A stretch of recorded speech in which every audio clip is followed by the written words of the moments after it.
हाय, मेरा नाम है आशीष और आप देख रहे हैं दी ललन टॉप। एक बार फिर शुरू है हमारा प्रोग्राम जिसका नाम है सोशलिस्ट। सबसे पहले करेंगे बात आज के शो में क्या है खास। Brought to you by Sonata and Sharda University.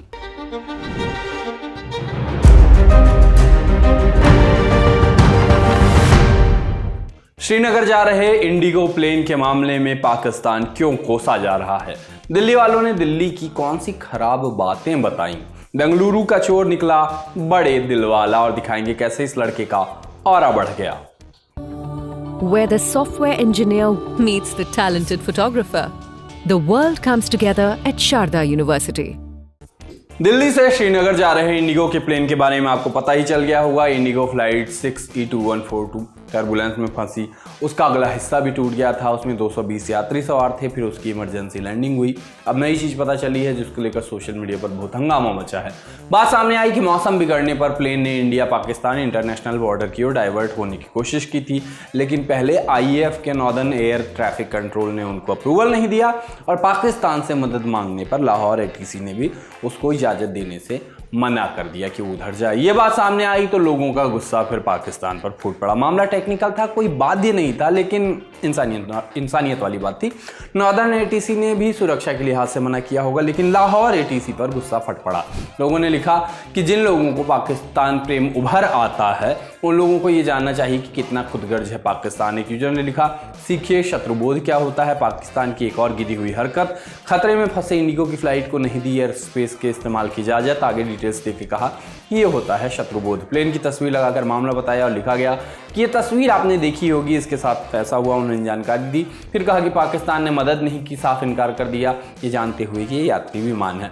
एक अन्य यूजर ने लिखा कि पाकिस्तान की अमानवीय हद ये है कि भारत के 227 यात्रियों की जान हवा में थी, उसने परवाह नहीं की। पाकिस्तान का नापाक चेहरा भी एक बार फिर सामने आ गया। एक अन्य यूजर ने लिखा कि पाकिस्तान जैसा नीच नहीं देखा मैंने। अब आप खुद अंदाजा लगा लीजिए कि वो कितने नीच और बेरहम हैं।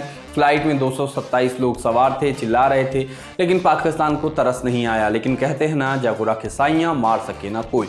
किसी ने इसे पाकिस्तान की एक और ओछी हरकत कहा। यह भी कहा गया कि शहबाज शरीफ, आपकी इस ओछी हरकत को हम याद रखेंगे। हाथ में कटोरा लेकर दुनिया से भीख मांगने वालों को यदि किसी की मदद करने का मौका मिले तो उसे सौभाग्य समझना चाहिए, लेकिन जब फितरत हो आतंकी तो समझ आएगी कहाँ से। किसी ने मामला बताकर लिखा कि अमेरिका के दबाव में सीज फायर नहीं करना चाहिए था। शेम ऑन यू पाकिस्तान लिखते हुए कहा गया कि जिस तरह से पाकिस्तान ने इंडिगो फ्लाइट को अपने हवाई क्षेत्र में उतारने की अनुमति नहीं दी, मामला ये नहीं था, बस उसका इस्तेमाल करना था। थोड़ा ये टेक्निकली बहक गए। खैर, आगे लिखा कि इससे ये साबित होता है कि पाकिस्तान इंसानियत नहीं रखता। वैसे भी जब पाकिस्तान अपने नागरिकों की परवाह नहीं करता, इंडिया से तो उसका 36 का आंकड़ा है। रूट बदलने की अनुमति IAF ने भी नहीं दी थी, लेकिन चर्चा में सिर्फ लाहौर ATC की है, ऐसा भी लोगों ने लिखा। रेडिट के दिल्ली सब रेडिट पर पूछा गया कि दिल्ली के बारे में एक अनपॉपुलर ओपिनियन बताइए। बस फिर क्या था, लोगों ने ऐसी ऐसी बातें लिखी कि पहले से बनी बनाई बातें ध्वस्त हो गई। जैसे एक यूजर ने सवाल उठाया, छोले भटूरे में छोले कहाँ हैं। दावा किया गया कि दिल्ली के लोगों को एंगर इशू बहुत होता है। एक यूजर ने तो ये भी कह दिया कि दिल्ली दिल वालों की नहीं है। कमेंट में तो दावा किया गया कि दिल्ली में सड़कें बहुत अच्छी हैं और भारत के ज़्यादातर शहरों की तुलना में पैदल चलने वालों के लिए बेहतर हैं, ज़्यादा ठीक है। बात तो सही है। एक ने कहा कि वो दिल्ली है, दिल्ली नहीं। कमेंट आया कि यहाँ सबसे ख़राब ड्राइवर्स हैं, कुछ बेस्ट फूड जॉइंट्स हैं और भाषा का कोई भी इशू नहीं है। मोस्टली इसमें बातें सही हैं, लेकिन ये जो बात है ना कि सबसे ख़राब ड्राइवर्स हैं, कुछ शहरों में गाड़ी चलाने के बाद लगता है कि दिल्ली वाले कितने सज्जन लोग हैं, कितने सभ्य लोग हैं और यहाँ इतने ट्रैफिक के बाद भी कितने बेहतरीन तरीके से गाड़ियाँ चलाई जाती हैं। हो जाती है कुछ रैश ड्राइविंग, कुछ लोग ऐसे हर जगह होते हैं, पर कुछ शहर तो ऐसे हैं कि जहाँ हर कोई ही गलत चल रहा है। मैं बता रहा हूँ, ट्रैफिक जितना है उस मामले में दिल्ली बहुत अच्छा है चलने और ड्राइवर्स के मामले में, ये आप समझिए। सरोजनी के कपड़े एक ही वॉश में बाय बोल जाते हैं, ये भी लिखा गया। मैं इसमें जोड़ना चाहूँगा कि लंबे लोगों के लिए सरोजनी के कपड़े कभी भी उनके तार के नहीं आते, हमेशा छोटे पड़ते हैं, चाहे आप उस साइज कितना भी बड़ा ले लो। कहा गया कि हम QI को लेकर बहुत ज़्यादा कैजुअल है। आने वाली 20 सालों में एक पूरी पीढ़ी फेफड़ों से जुड़ी समस्याओं से पीड़ित होगी। इस पूरे थ्रेड में एक चीज़ प्रमुखता से थी, वो थी दिल्ली के छोले भटूरे को बहुत से लोगों ने ओवर हाइप्ड कहा। आप बताइए ऐसा है क्या? बॉलीवुड की फिल्में देखते हैं तो इतना आपको रॉबिन हुड के बारे में पता ही होगा, नहीं पता होगा तो आधे रॉबिन हुड के बारे में पता होगा। वही जो अमीरों को लूटता जरूर है मगर गरीबों को देता नहीं है। बेंगलुरु से एक खबर आ रही है जहां चोर पकड़े गए। बेंगलुरु के 35 साल के शिव उर्फ शिवरप्पा को पुलिस ने 22 लाख रुपए से ज़्यादा के सोने की चोरी के आरोप में गिरफ्तार किया।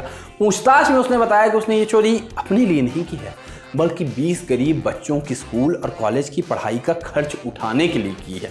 उसने चोरी के पैसों से लगभग 14 लाख रुपए बच्चों की फीस, किताबें और बाकी चीज़ों पे खर्च कर दिए। पुलिस ने उसके पास से 260 ग्राम सोना बरामद किया है और उसके दावों की जांच कर रही है कि ऐसा सच में है या बस कहानी है।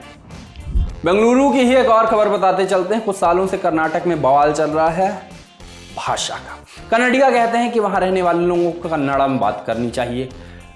इसी मामले में ना मैं कहता हूँ इंट्रोवर्ट लोग ठीक होते हैं।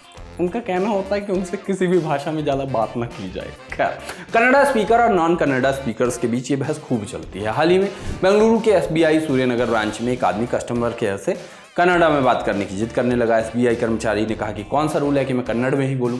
आदमी बोला कि ये कर्नाटक है, जिस पर SBI कर्मचारी बोली कि ये इंडिया है। आखिर में उन्होंने कहा कि मैं कभी कन्नड़ नहीं बोलूँगी। इस वीडियो से मामला बढ़ा। ये वीडियो अच्छा खासा वायरल हुआ, अब तक भी पहुंचा होगा।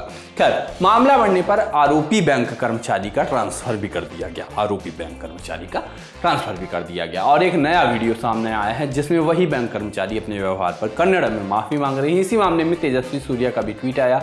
इस ट्वीट को रीट्वीट करते हुए एक टेक फाउंडर ने लिखा कि उन्होंने फैसला किया है कि वो 6 महीनों के अंदर अपना ऑफिस बेंगलुरु से पुणे शिफ्ट कर लेंगे अगर ये भाषा से जुड़ी बकवास जारी रही तो। मैं नहीं चाहता कि मेरे गैर कन्नड़ा भाषी कर्मचारी इसके अगले विक्टिम बने। आगे बताया कि आइडिया कर्मचारियों ने ही दिया और वो इस बात से सहमत भी हैं। वैसे एक पुरानी खबर बताते चलते हैं कि कुछ दिन पहले पुणे के डीमार्ट में मराठी भाषा न बोलने को लेकर विवाद हुआ था।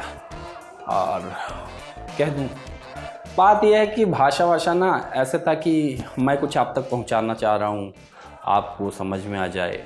बहुत पहले ऐसे ही कुछ भाषा का आविष्कार हुआ, भाषा की ज़रूरत पड़ी, लोग वैसा बोल रहे थे। बहुत कुछ बोल रहे हैं लोग, समझ किसी कुछ नहीं आ रहा। देख लो जो कुछ मतलब सही नहीं। अब एक ऐसी रील दिखाते हैं जो दिखने में तो बहुत कूल है मगर आपको ट्राई नहीं करनी चाहिए, कोशिश भी नहीं करनी चाहिए। मतलब वही होता है, ट्राई नहीं करनी चाहिए। ये वीडियो दिखाता है कि कैसे एक छोटी सी स्किल से आप अपना ऑरा इनफाइनाइट कर सकते हैं, मगर उतना ही खतरा भी है। एक बार फेल हुए तो उतना ही ऑरा माइनस में भी चला जाएगा। देखिए,